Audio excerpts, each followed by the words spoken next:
Yeah, I know, pretty stupid. Well, anyways, this is Derrick Yasha, and if you don't know why I'm doing that, it's because of this movie, Sleepwalkers, Stephen King's Sleepwalkers. Yeah, so anyways, if you don't know, basically the movie is basically about this girl, of course, that she wants a boyfriend or whatever. And of course the fact that, this guy is pretty weird. We don't know what the fuck's going on with him until later on into the movie. But let me just explain something. Slowly, he's like, slowly giving out his amnesty for this girl. He's putting a tea into his skin. Because her name is Tanya. So basically he carves the tea into his skin, and we don't know why that is. And of course that him and his mom have some kind of sexual relationship, and you'll figure out why. At first you see them kissing, and you're like, okay, is this some incest shit? But you'll understand why when I tell you. Okay, but not now. Slowly, the girl is, realizing something. Something's wrong. This and that, whatever. She starts to notice some more shit, and then, finally they give it to us. Of course, that they're werecats or whatever, some kind of strange werecat beings, of course, or cat beings. I really don't know. But, other than that, slowly you start to find out that they were around for a long time. Okay, so, basically that's where you get the incest from, is, of course, them being, these cat creature things. Okay, so, pretty much shit is going on. Of course, that he takes her to the grave site or whatever. Um, he wants to suck the soul out of her, and apparently, she calls the cops or whatever, which you get a bunch of cameos in the movie.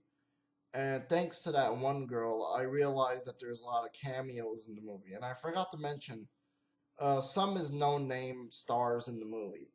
Like, see, like mostly like these, I really don't know who these stars are, but in the girl's review, she points out that Mark Hamill is in the movie. He makes a cameo. The guy from Beetlejuice, the big fat guy, makes a cameo. Uh, you know, Clive Barker makes a cameo. Stephen King makes a cameo. Everybody makes a cameo in this movie. A lot of famous people, but pretty much the no-name actors are pretty much the main stars of this movie. But anyways, let me get back to the movie. Okay, so then after he tries to suck the soul out of her, she calls the police or whatever, and basically you get your cameo from Stephen King.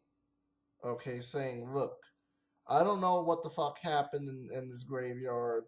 I don't know if there was any child molesters or pedophiles or anybody that was mentally disturbed. I'm not responsible for it. Very fucking funny scene, and then the deputy tells him, not now.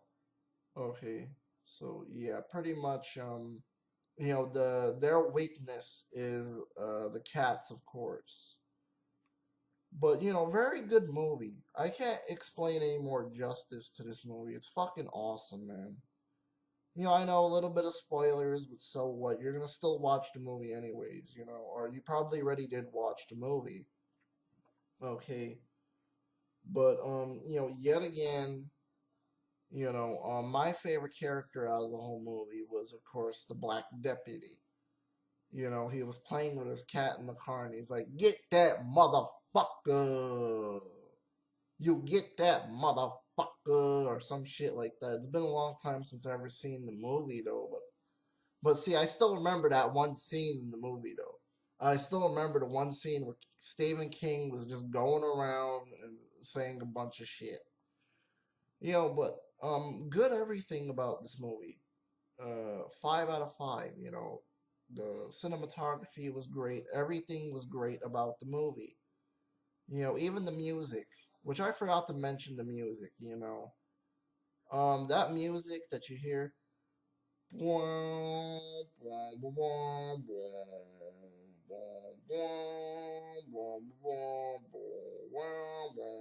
was inspired for that famous song. Ready or not, here I come, here I go.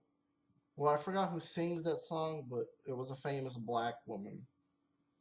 Yeah, I forgot her name, but you can put it down in the comments. But I am right about that. That mainly the success of this movie that had the music in there made her successful with that song.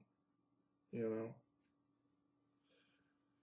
but yeah, very very good movie. I was surprised when I watched this. I think I was like what? I think I was maybe like 15 or 16 when I watched the movie. No, I think I was 16 and a half when I watched this movie.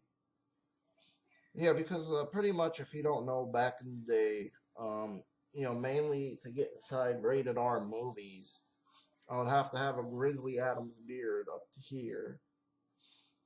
And of course, I could even brought pornos back then.